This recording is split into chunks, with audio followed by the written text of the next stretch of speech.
Close your eyes, relax, rest in the presence and hold space.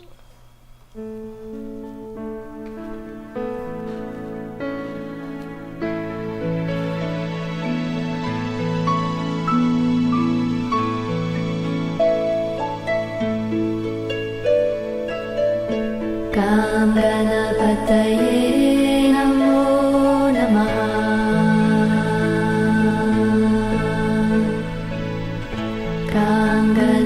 Ganapataye Namo Namaha. Ganapataye Namo Namaha.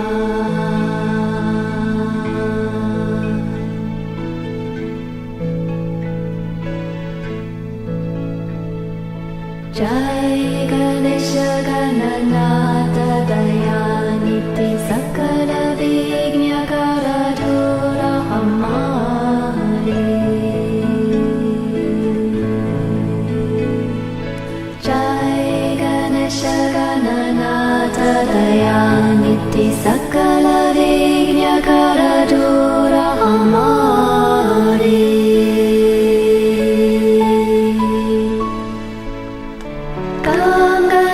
Ganapataye Namo Namaha.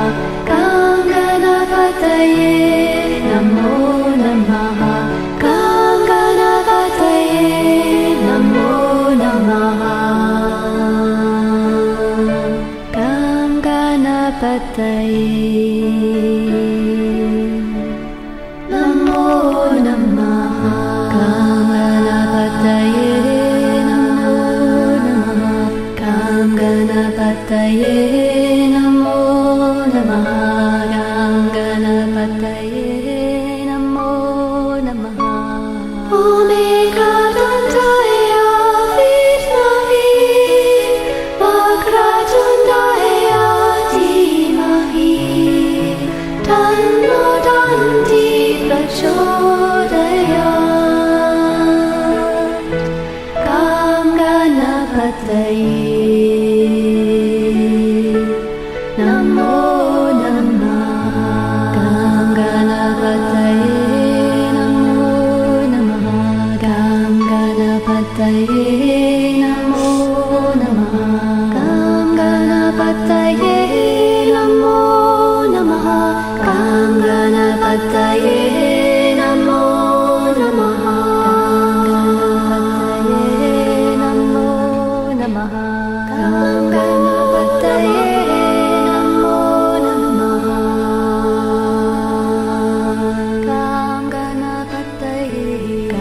Ganapataye Namo Namaha. Jai Ganesha Gananatha Dayaniti Sakala Vignya Karadura Hamare. Jai Ganesha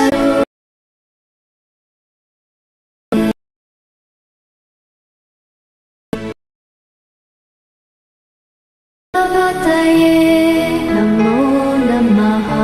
Ganapataye Namo Namaha. Ganapataye Namo Namaha. Ganapataye Namo Namaha. Ganapataye Namo Namaha. Ganapataye Namo Namaha.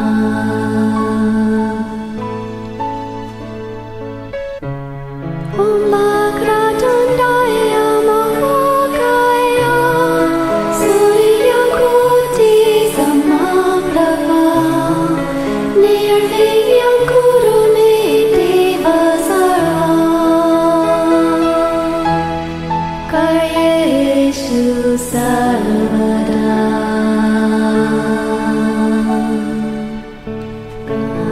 Ganapataye Namo Namaha. Ganapataye Namo Namaha. Ganapataye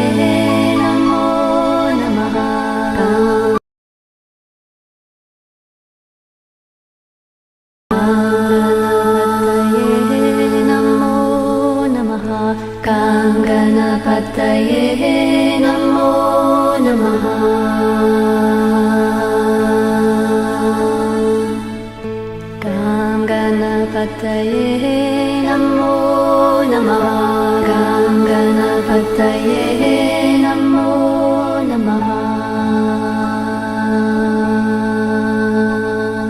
Jai Ganesha Gananata Dayaniti Sakala Vignya Karadura Hamari Jai Ganesha Gananata Dayaniti Sakala Vignya Karadura Hamari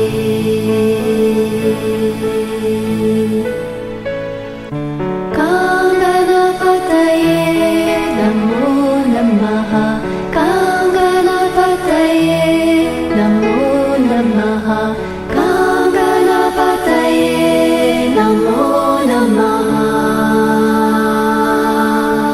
Ganapataye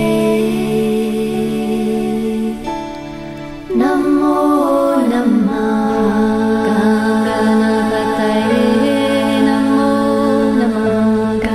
Ganapataye Namo Namaha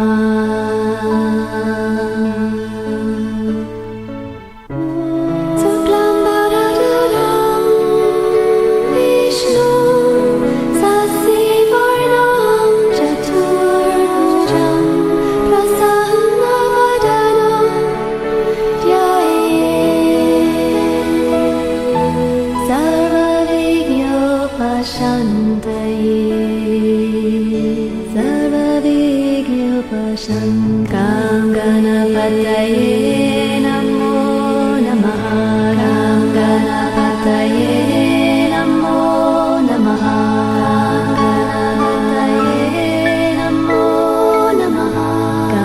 Ganapataye Namo Namaha Gam Ganapataye Namo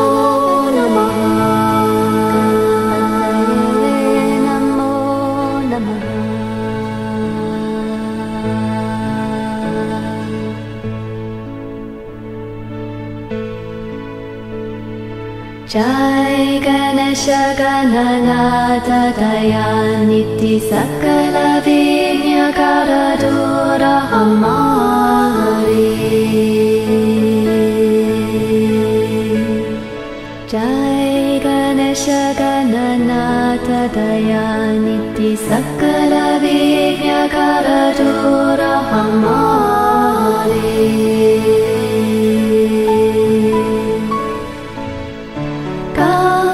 Ganapataye Namo Namaha Ganapataye Namo Namaha Ganapataye Namo Namaha Ganapataye Namo Namaha Ganapataye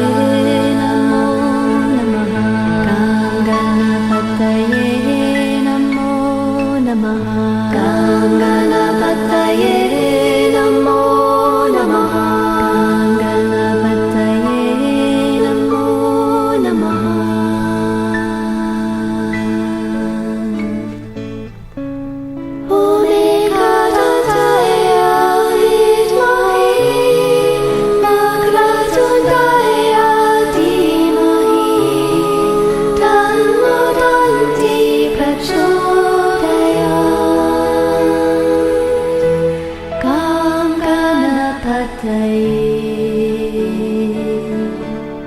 Namo Namaha Ganapataye Namo Namaha Ganapataye Namo Namaha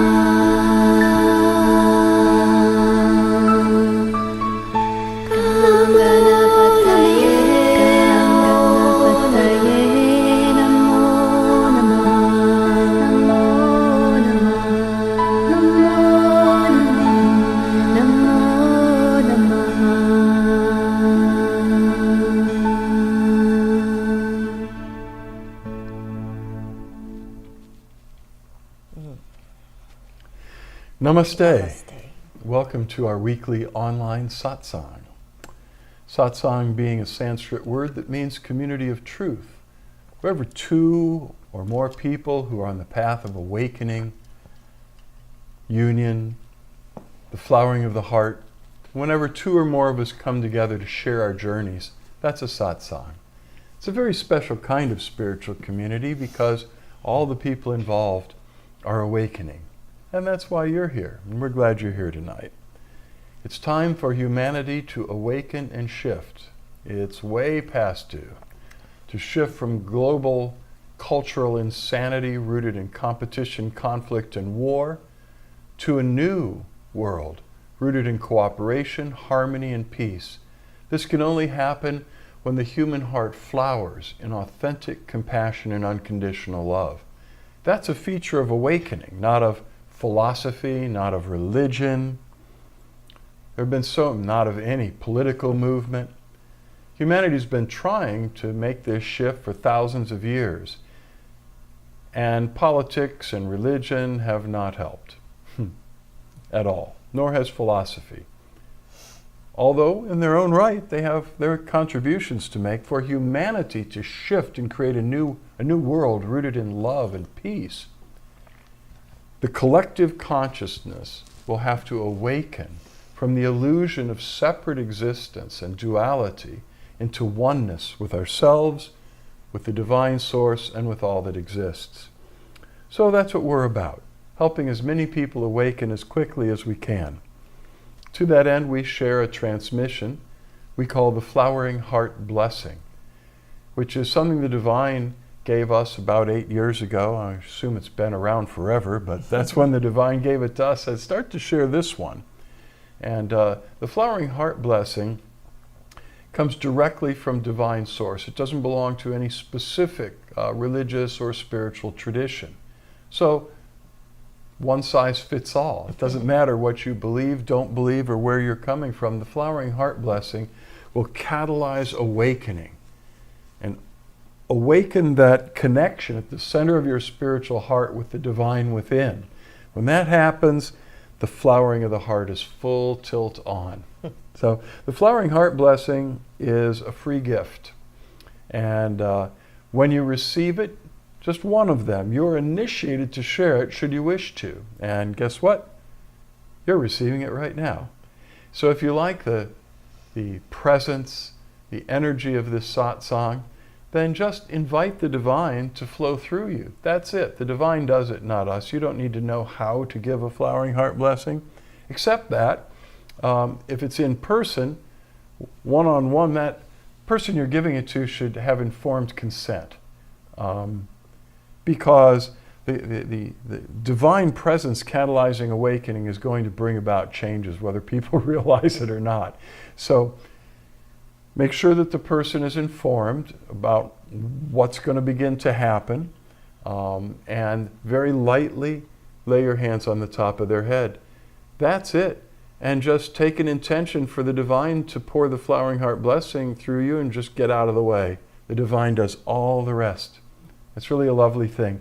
And you can share it at a distance through prayer or meditation with intention. So we invite you tonight to join us in sending the Flowering Heart Blessing to everyone who's with us tonight and everyone that will be viewing this webcast during the next week before we do another one. We've been discovering that there are hundreds of more people that watch this after we record this on Monday night than are actually with us live, because people are tuning in from all over the world. They have different responsibilities, different time zones, and so that's one of the beauties of having these recorded and permanently up on the internet. You can come back and watch it again. You can send someone else to watch it who's interested. Speaking of which, if you don't have a spiritual community that you really resonate with, then start one. We have a 36-minute video on our website, floweringheart.org. The links are all over the homepage and other places. And you can just open your laptop or computer, and go to our website and click play. 36 minutes later, whoever is sharing that video with you, so watching it with you, has been initiated, and you can begin sharing blessings immediately. So don't let the fact that maybe you don't feel self-confident in talking about the power of blessing and the process of awakening, don't let that stop you. Just go for it and use our video freely. This Sunday, which will be May 26th, this coming Sunday, is our monthly interfaith communion with the Cosmic Christ, which is just what it says. It's focusing on the cosmic aspect of the Christ, which is eternal, without beginning and without end, and is the aspect of the divine that is the spark at the heart of everything in creation, that holds grace and the blueprint for transformation and evolution for the entire universe. So it's a very special presence. More and more people are connecting with Christ consciousness of various paths. Mahayana Buddhists, Sufis, New Agers. Many people are beginning to relate to the heart path and the presence of the Christ, but not maybe with the religion that grew up around that 2,000 years ago. That's why it's interfaith. Everybody's welcome, whatever you believe or don't believe. The theme of our meditation is Sunday at 11 a.m. Eastern Daylight Time, 11 to about 12:30. And the theme we're going to be meditating on Sunday is abundance in life. I think you'll like it. There's nothing not to love about it. So join us if you can. If you can't, you can come right here to our center physically in-house, or you can watch live online right here at Facebook Live or Vimeo or LinkedIn or YouTube, where we have these things running live. Or you can come back when you have time and watch the recording, just like the recording of tonight's satsang. The only other thing is, and after, if you're coming in-house, after our communion service, at 1 o'clock, we're going to have a potluck lunch. So if you're going to come, bring something healthy and yummy. And then after that at 2, we have our weekly book club meeting and centering prayer group, which you can join anytime. The information is on our website. If you're coming in person, just be here by 2 and you're welcome to join us. We'd love to have you. And the only other thing is give us a like or a love if you're on Facebook. Give us a heart or a thumbs up, because we love to go back in and see who drops in, not just tonight, but through the whole next week. I keep going back in and looking at who's watching these. And that's how I know there are hundreds watching it between now and next Monday. And that's just a lovely thing.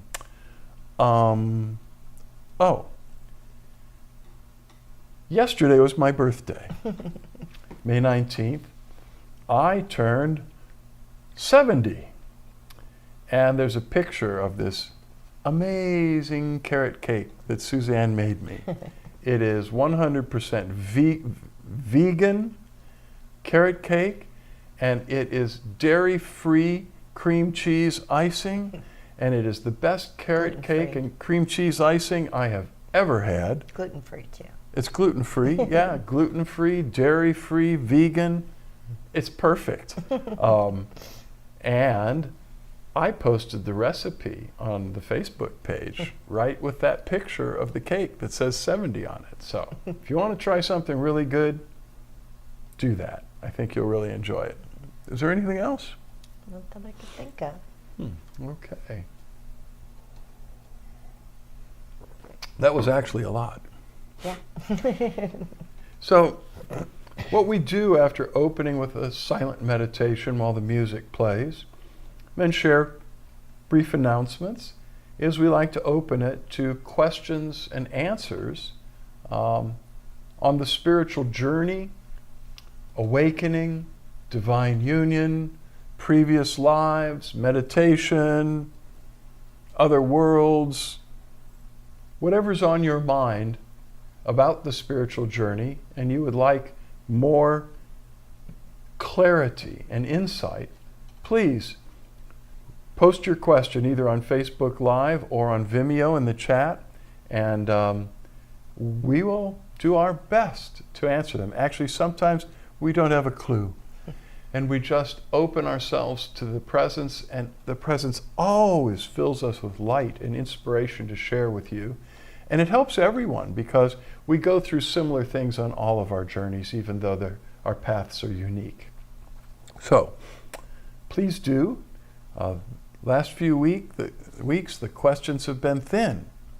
And I've been saying, I guess everybody knows everything there is to know about God, enlightenment, the path to divine union and awakening and meditation. Nobody's got any issues. Anyway, I know we all go through various similar things along the way. So ask that still small voice inside of you if there's something you might ask that would stimulate the discussion in our satsang tonight. I can see they're just rolling in. No, they're not. So that's why I give us a little time by going to a website called inspiringquotes.com. A group of authors writes these brief articles on inspired subjects and then share lists of quotes from influential and inspired people that illustrate these topics. So tonight, I've chosen an article by Julia Travers, 15 quotes to inspire self-love. And Julia Travers is a writer, artist, and teacher. And I'm not sure we've ever shared a selection from her before tonight. So thank you very much for this. And here's the brief article before the quotes. Like love for others, self-love can take many forms. From simple friendship with oneself to purposeful acts of self-care or self-protection. While specific routines and approaches may trend on and off, the concept of self-love is ancient. Religious and cultural leaders, popular artists, poets, and others around the world have long heralded the inherent lovableness and divinity of human beings. Self-love isn't the same as selfishness or ignorance of others' needs. Seeing our own inherent worth can sometimes help us remember the worth of others. Some people practice loving self-care from a practical and altruistic place in order to better serve others, as in the oft-referenced airplane emergency directions to put on your own oxygen mask first. This mindset centers on the understanding that if we ourselves are depleted, it is harder to be generous with others. At the most basic level, we must learn to understand and meet our own needs in order to survive. And certainly, if we hope to thrive and enjoy our lives to the fullest, self-love can also be a simple appreciation of the traits that make us uniquely ourselves. For communities who have experienced oppression, self-love may even be a revolutionary choice. Whatever form it may take, loving and caring for yourself is a positive force in the world. Here are 15 quotes that describe the myriad forms and special power of self-love. So here we go. At this moment, you are seamlessly flowing with the cosmos. There is no difference between your breathing and the breathing of the rainforest, between your bloodstream and the world's rivers, between your bones and the chalk cliffs of Dover. Deepak Chopra. I'm in love with my future. Can't wait to meet her. I'm in love. but not with anybody else. Just want to get to know myself. I know supposedly I'm lonely now. Know I'm supposed to be unhappy without someone. But aren't I someone? Billie Eilish. Caring for myself is not self-indulgence. It is self-preservation. And that is an act of political warfare. Ooh, Audre Lorde. It's about waking up in the morning and saying that I'm worthy of love, belonging, and joy. It's about engaging with the world from a place of worthiness. Brene Brown. You do not have to be good. You do not have to walk on your knees for 100 miles through the desert repenting. You only have to let the soft animal of your body love what it loves. Mary Oliver. The most wonderful thing about Tiggers is that I'm the only one. A.A. Milne.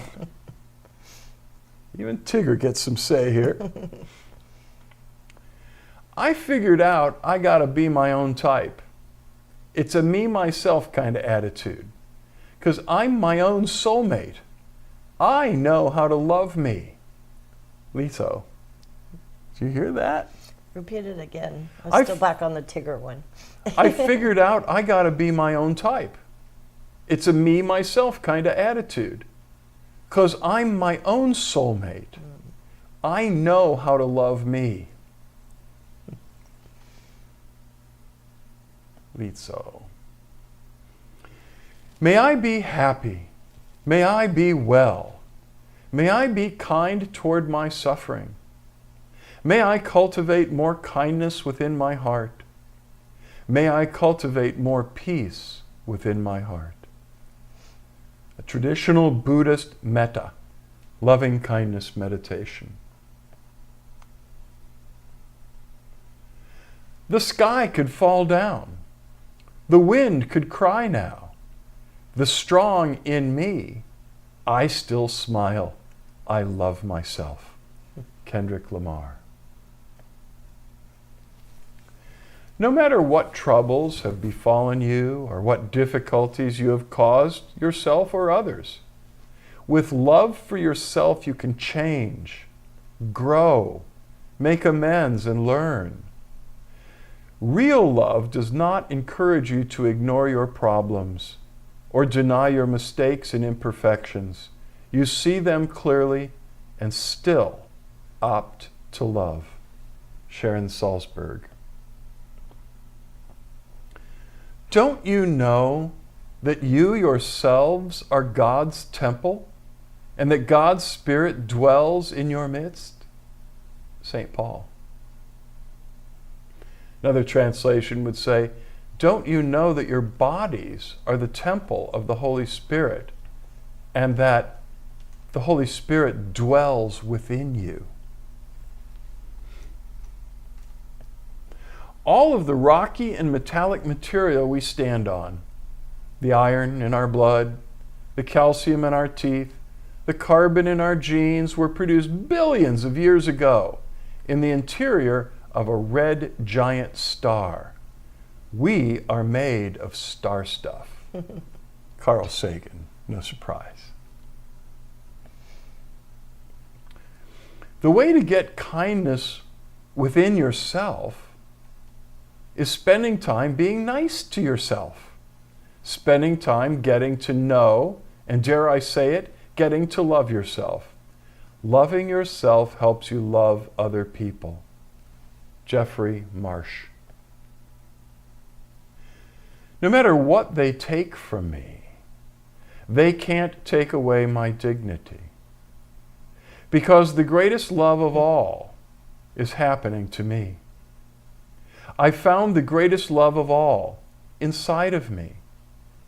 Learning to love yourself, it is the greatest love of all. Whitney Houston. We just played that song a few weeks ago. Mm-hmm. I am an expression of the divine, just like a peach is, just like a fish is. We realize that we are, as ourselves, unlimited and our experiences valid. It is for the rest of the world to recognize this if they choose. Alice Walker. Nice. The idea of self-love came up in our satsang discussion here in-house just last Wednesday. Well, it's interesting. I didn't know that you were going to pick those quotes tonight. And when you were giving the introduction at the beginning, I was thinking about the flowering heart blessing and how when we first started sharing it, we were so excited about it because the energy was so beautiful. We thought it was just going to go viral and people in their households were going to want to be giving it. And then I just was meditating on it a little bit, that, you know, some people come to our satsangs and our meetings and they are a little intimidated to try giving the blessing. They love receiving it, but it might take them a few weeks or a month to actually get up and try it. And I think that ties back into, you know, we've been talking a lot the last couple of weeks about our bright shadows. You know, we've all got our shadows, the parts of us that we don't want to look at, but we also have the bright shadows that we can't claim for ourselves because there is that lack of self-love and confidence and connection. I'm not holy. I'm not pure. Right. I'm not selflessly loving. Yeah. And I'm so, not humble. So, you know, if you haven't tried giving the flowering heart blessing, I mean, you know, even if it's just to your pet or sending it out when you hear an ambulance, or just get familiar with the energy of it, because then you're going to start to see changes and realize if you have a knee-jerk reaction to not want to give it or not feel like you know how, or that you're qualified, or, you know, you're not clear enough, or you're not whatever enough. The divine presence is doing all of it and it's coming through you. So give yourself a little tiny push if you haven't quite tried it yet, because the more you do it, the more you feel the energy going through, the more you give, the more you receive.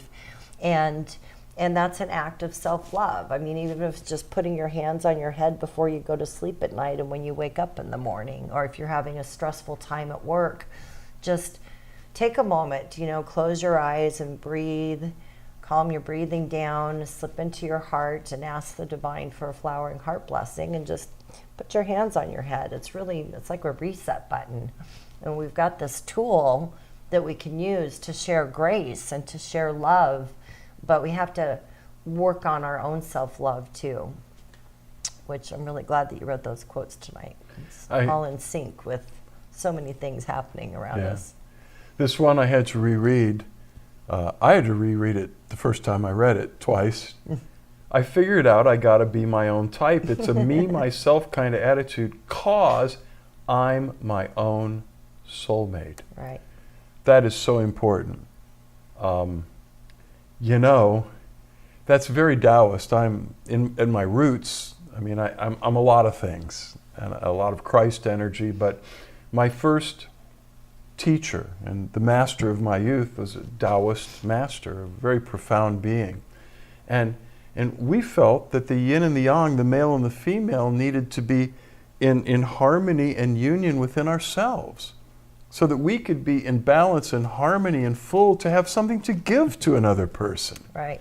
So I'm not sure I've seen much health in many of the relationships, and I'm not judging anyone, and yours may be perfect, but in a lot of the soulmate relationships, I've seen a kind of codependence, a dependency, and an attachment that often it hurts. And it would be better to become our own soulmate before we meet someone else like that and attempt to join with them. So I just thought that was revolutionary. I'm my own soulmate. I know how to love me. But, you know, all of this, love yourself, it sounds great, but a lot of these authors made it sound like it's just a decision. And I've worked with people that are so filled with self-loathing, self-hatred, self-judgment, they can't even look themselves in the mirror, some people. And what are you going to say?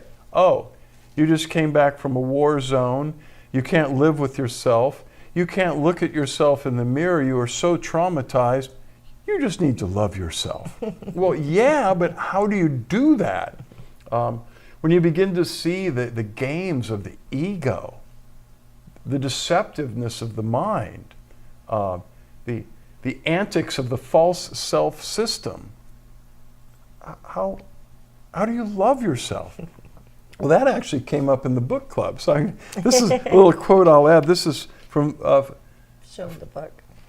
Father Thomas Keating, Open Mind, Open Heart, which is just a wonderful spiritual treatise on centering prayer, which is a practice that clears the way and opens the door to contemplative grace, which is when God just takes over inside of you and begins to transform you and take you into divine union. So we've been reading this book, but this says, divine love is compassionate, tender, luminous, totally self-giving, seeking no reward, unifying everything. The experience of being loved by God enables us to accept our false self as it is, and then to let go of it and journey to our true self. The inward journey to our true self is the way to divine love. So, when some of these folks said, well, I found the greatest love, I found myself, they're talking about the true self, not the false self. And the true self is one with the divine. When you find your true self, it is none other than God. I'm not saying that we as individuals are God, but our true self is one with the divine. There's no difference. So to discover divine love and just to soak in it, just for an instant, is life-changing. When you experience how much you are loved by the divine, well, somehow you begin to find the ability to love yourself too.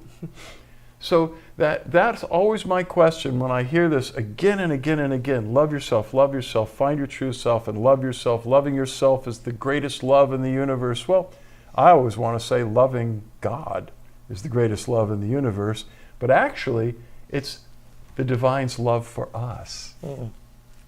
And the experience of that is what melts away and banishes self-judgment and self-hatred and causes love, unconditional love, to take its place. St. John the Beloved, very close to Christ in his life, said that by this we know that we have passed from spiritual death into infinite, eternal, divine life, because we start to love our brothers and sisters. And St. John talked about the experience of the love of the divine melts away fear and causes this new sort of nature to rise up inside of us, that instead of judging ourselves and everybody else, begins to unconditionally love our brothers and sisters. And you especially see it when you realize, hey, I have unconditional love for this very difficult person, that maybe I didn't even like, and now I love them. So that's different. That's interesting though, because we've been struggling with somebody that we're having a difficult time with this week and wavering, between self-love of not wanting to be hanging out with the person that's not very kind to us, but also being there as a support for unconditional love and to help them blossom and grow. And so that's kind of been my meditation for the last few days. So there's a balance there, of course. I mean, we can unconditionally love all beings, even fallen beings, even hurtful beings, but we don't have to be doormats either. We don't necessarily have to hang out with people that are damaging to us. And that's especially important when we're talking about domestic violence and personal relationships on that level. But sometimes, if we get past the story that we're projecting on that person, what we're reacting to, and we get in touch with that unconditional love of God, which is our true self, toward them, we find the capacity to love that person unconditionally, which is something that I've been practicing with that specific person for some time now, actually. And we've seen some real fruits. We really have. Yeah. Okay. Well, let's see if we gave you almost too much time, didn't we? I guess we didn't give you enough time. Well, it's a good discussion anyway. There we go. Food for thought for all of us. Here's a bunch. Oh, good. I had to renew the page. Oh, they didn't show up. Oh. Wow, look at all that. Yay. Thank you for the happy birthdays. Maury said, I'd like to do 2 questions tonight. Okay. Stacy Morris says, yum, and I'll bet that's about the carrot cake. And Maury says she'll look for it. Michael Christopher says, will I ever be done with charges? Meaning, will there come a point where I will not be triggered by anything? Yes. Sure. But I mean, love is, the emotional aspect of love is a charge. Joy is a charge. Happy is a charge. You don't want to be unfeeling. Charges are emotional energy. And so that can be wonderful. So what we want is all the nice charges. We want to be triggered by love, triggered by joy, triggered by gratitude and appreciation, all of which are charges, emotions, emotional energy. But yes, the negative stuff that comes from the unconscious that we've been building up over lifetimes, when we're in a genuine contemplative practice or a type of meditation that transcends thought, it triggers a dynamic we call the unloading of the unconscious. Not pleasant, but there is an end to it. Yes, Michael.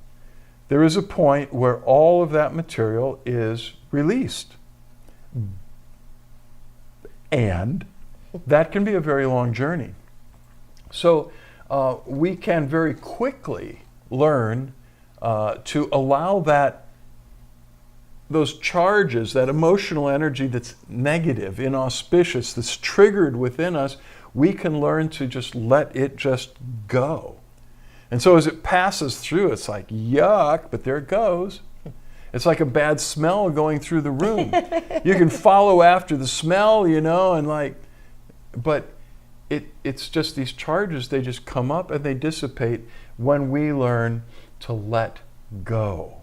And that's what a good meditation practice, I think, develops in us, is the ability to let go of feelings, thoughts, and experiences. Just let them flow right through us. And so, but there is a point where the unconscious is fully unloaded. And then you find yourself maybe in the transforming divine union or something, but you get to work now on helping to clear the collective consciousness of humanity, because you see, we're one being here. One heart, one love, one consciousness, one being expressed through 8 billion wacky, eccentric human forms. And the whole collective needs to shift. And there is a lot of junk hidden away in the human collective unconscious or subconscious, and in the ancient mind, the collective mind of humanity. All of that needs to be cleared. And what a being that has cleared their own charges and has learned to enter into the flow of life without resistance can do to help the collective is amazing. But we're not on this planet to get to a point where, oh good, the work's over, I just get to kick back now and just be in bliss all the time. That isn't the way it works. I noticed too, the more that I've deepened in my connection with the Divine Presence, that the highs that I used to get as my ego starts to diminish more, the good charges and the highs that I would get aren't so thrilling anymore, because there's more of a baseline of just peace and calm and knowing. And so when there's something exciting or something that would have been exciting or a positive charge to me before, it's still, it's not that I don't get really happy or that I don't laugh or I don't get excited or filled with joy, but it's different. It's more subtle and it's more sustainable. It's just a subtlety that I've been noticing the last few years. So Maury told us at the beginning, I want to ask two questions. And she continues here, my guides told me to ask you, I have read there are two ways of praying. And she tells us a little later on what they are here. One, the traditional, where we ask for grace and petitions. Two, another one where we assume our power and we command things and create ourselves. So I do both. Which one do you agree with? Both. But I don't agree that there are only two ways to pray, and contemplative prayer is more important, which is just surrendering to the presence. I mean, traditional prayer is asking, gimme, gimme, gimme. I need grace, I need help, I need direction, petitions. I'm asking, and asking you to give me grace. That's just one kind of prayer. And even that's rooted in communion, loving communion of the heart, which is the contemplative dimension of the gospel, where we actually connect with the presence, we become in love with the presence, and we just yield. The divine knows exactly what needs to be done. When the Holy Spirit begins to pray in us, we don't know, we're not asking for anything except just take over, transform me, take me into union. That's probably the highest form of prayer. There's also charismatic prayer. Thomas Keating, who is a great advocate of contemplative, deep silence for his whole lifetime, said that some of the charismatics who begin speaking in tongues are experiencing the beginning of contemplative prayer, because when the Holy Spirit is praying through you in angelic tongues, you don't know what you're asking. You're letting go and the Spirit is praying in you. So it's not like you're doing traditional churchy prayers where you're asking for stuff. Now that last part, assuming our power and commanding things and creating, that it's very important that we do that in oneness with the divine presence and will. There's a fine line between that and black magic. Right. A lot of people are tempted to, when they find spiritual energy and that they have authority as human beings to command creation, well, you maybe begin to use it. But here I am commanding there to be no rain on Sunday because it's my birthday and the family's coming over. But right across town is a farmer whose land is dry and he's desperately praying for rain for his crop. I mean, you can get really selfish in the exercise of power. And that was one of what I felt was the downfalls of the book and the video, The Secret. It gave the sort of the laws for manifestation, how to command and create what you want to see, but it didn't mention anywhere about God or surrendering to the divine will, which is what led Twyman to write the Moses Code, and he was one of the original authors of The Secret. He saw the glaring lack of surrendering to the divine in the use of our spiritual power. Right. Yeah, Michael said it right on. That's exactly what I was thinking. And I think that if we're not getting clear guidance from the divine when we ask for things, we've seen several handful of people probably over the years that get that concept of spiritual power and commanding, and they end up getting an important thing to remember is not my will but thy will be done, and that whatever you're asking for, it's in alignment with the overall good of everything.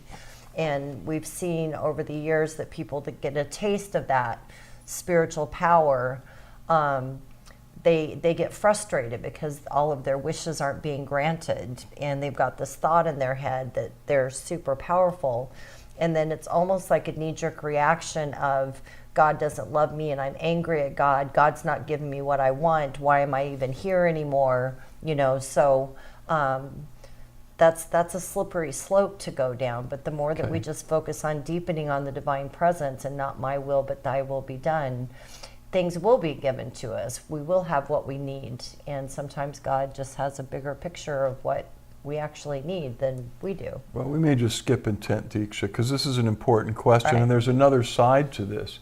What Suzanne said and what I was pointing to is so true. That said, more religious people lack the power to command and speak the creative word. They go, "Oh Lord, I'm sick and I'm dying. If it be thy will, heal me." Those prayers generally don't get answered, because the idea in praying a prayer of faith is to find out what the will of God is. It's so clear if you read the scriptures that it's the divine will to heal. And if you look at the life of Christ, he never said no, never. And he said, "Whosoever shall say unto this mountain, be thou removed and be thou cast into the sea, and shall not doubt in his heart, but shall believe that those things which he saith shall come to pass, he shall have whatsoever he saith." But see, in order to believe without any waver, any shadow of a doubt in my heart, I need to know that's God's will for that mountain to move. So then, once I know that it's God's will to heal, I would never utter a faith-killing prayer like, "If it be thy will, please heal my child, otherwise give them a peaceful death." You know, no, it's like, I command this disease to leave, because we've been given divine revelation that authority is given to us, and that's not but anyway, so I mean, you're really right. We need to own our power, but with great humility and tenderness and self-abandonment to the divine, or you just really get It's in just a your pickle. ego. Yeah. Your ego is praying. Your little self is praying. And we want to continually to grow in connection But with we shouldn't be afraid to bigger use self. our authority. Right. You know, it's very much a teaching that great spiritual teachers have espoused. Our words have power, and but we need to use that with humility and surrender. So we've gone way over, and we're not done. The other question is about looking for a partner. I came here with another plan, but I've opened to the possibility, but the world isn't the same, and I feel terrified, but I think I can do spiritual service better with a partner. In a virtual world where people find partners in the internet, what do you recommend? Well, we have some very dear friends that actually have found their partners on the internet. Our daughter. I've never recommended looking for a partner at all. When Abraham's son Isaac came of age, he wanted a wife. And Abraham said, "Don't worry about it. Don't even think about it. Just attend to the work I've given you to do. Do the Father's work and stay focused." And he said, "I will send my angel to find the right partner for you." And so he didn't go out to singles bars, and he didn't subscribe to internet sites and look at pictures and do all of that. He kept his eyes focused on the work that his father had given him to do. And before you knew it, Abraham's servant, the angel, came back with Rebekah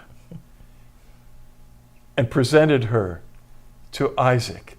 And Isaac took one look at her and knew, now that is bone of my bones and flesh of my flesh. And he got up and embraced her, and they were inseparable from that moment forward. He didn't go through the dating game, the heartbreak of all of that. So you asked me what I suggest, what I recommend, it's that. Let the divine find it for you. But there's nothing wrong with going to meditation groups, good spiritual temples and churches where there are people of like mind, where you might run into someone who's compatible. But if that's our motive, we've gotten our eyes off the prize. We met at a garage sale.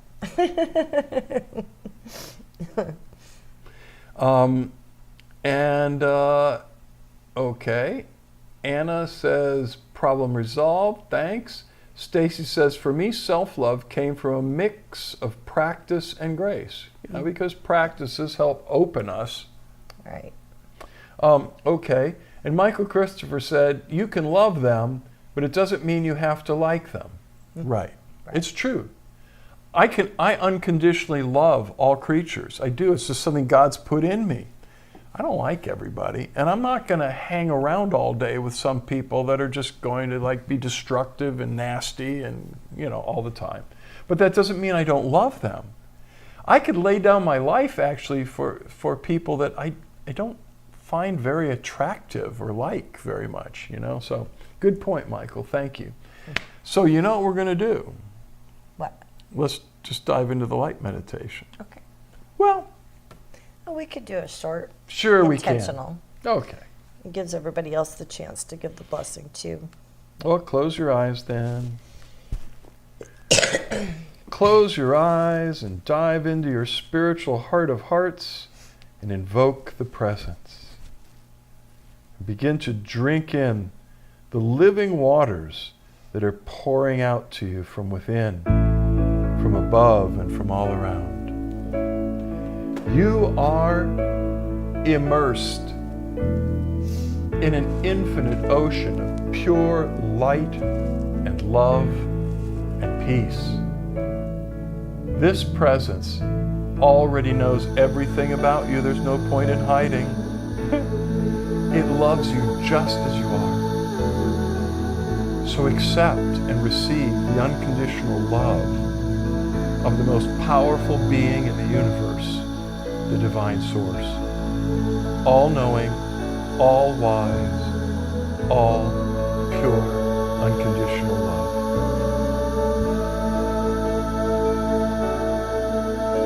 Receive.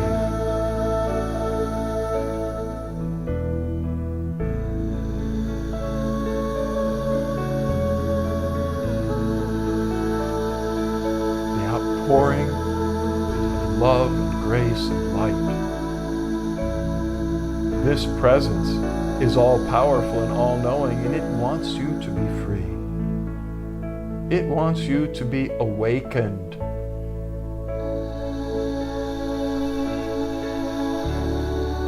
Full of joy.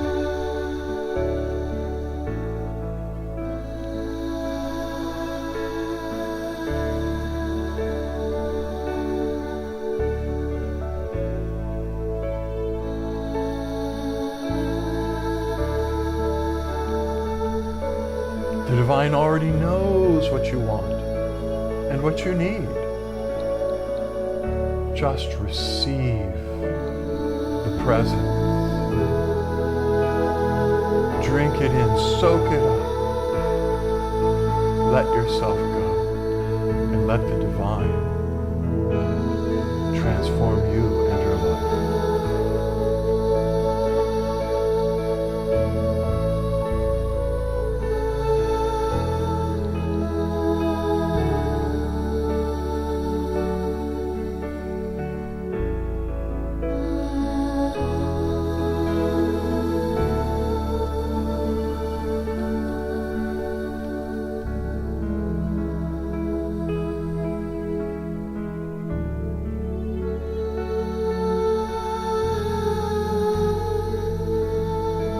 Whatever you're holding on to so tightly, just let it go. And the divine will take it up for you.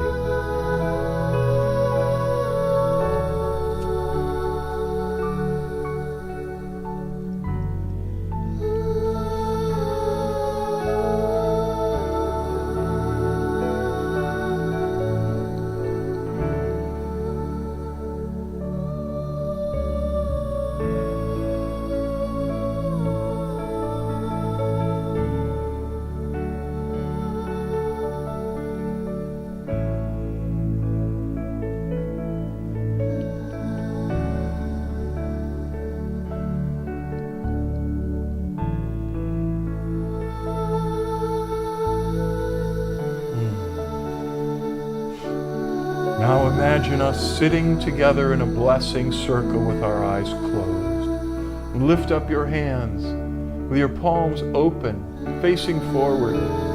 Let us all take a strong intention for the divine to pour the flowering heart blessing through all of us to each other. So it's pouring through you to all the others in the circle. And as it pours and flows through you, it's working on you, awakening and transforming you. And it's flowing back to you through all the others in the circle.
Now you can relax your hands, rest them in your lap somewhere.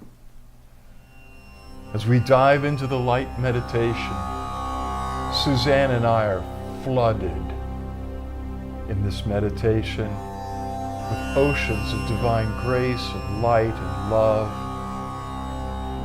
And it is flooding through every pore of our being to you, especially through our eyes, which are the doorways of the soul, the windows of the soul. The light streams out through our eyes.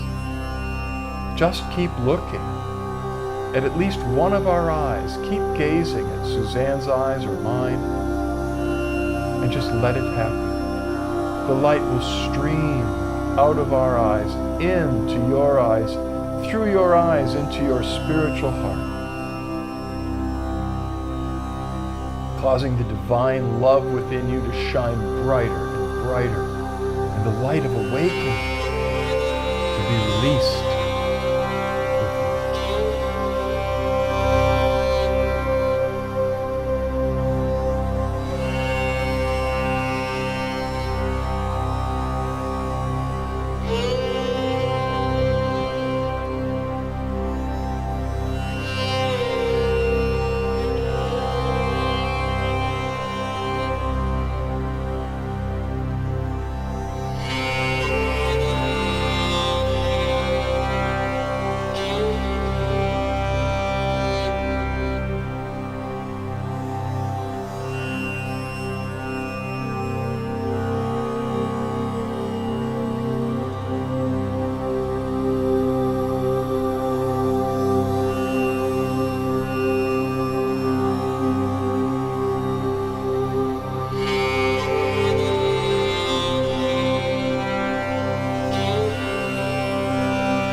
close your eyes now.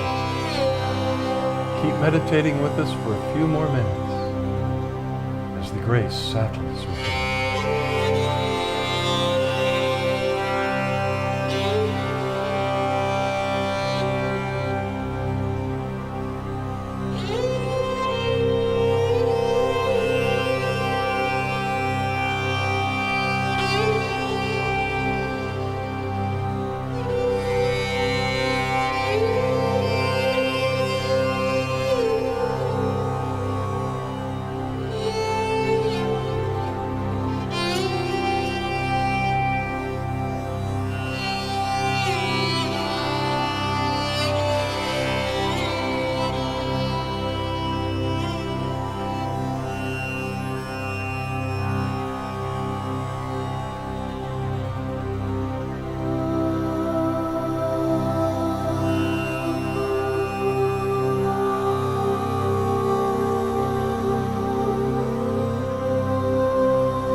Now keep meditating as long as you want, and or find a place to lie in Shavasana. That's a yoga pose, so easy. Find a comfortable place and lie on your back, with your eyes closed and your arms loosely at your sides with your palms open, turned upward, and just let yourself dissolve in the presence with gratitude. Much love, light, and blessings. We love you all very much, and these times together. And we want you to know that the divine in us beholds the divine in you, and we bow to you. Namaste.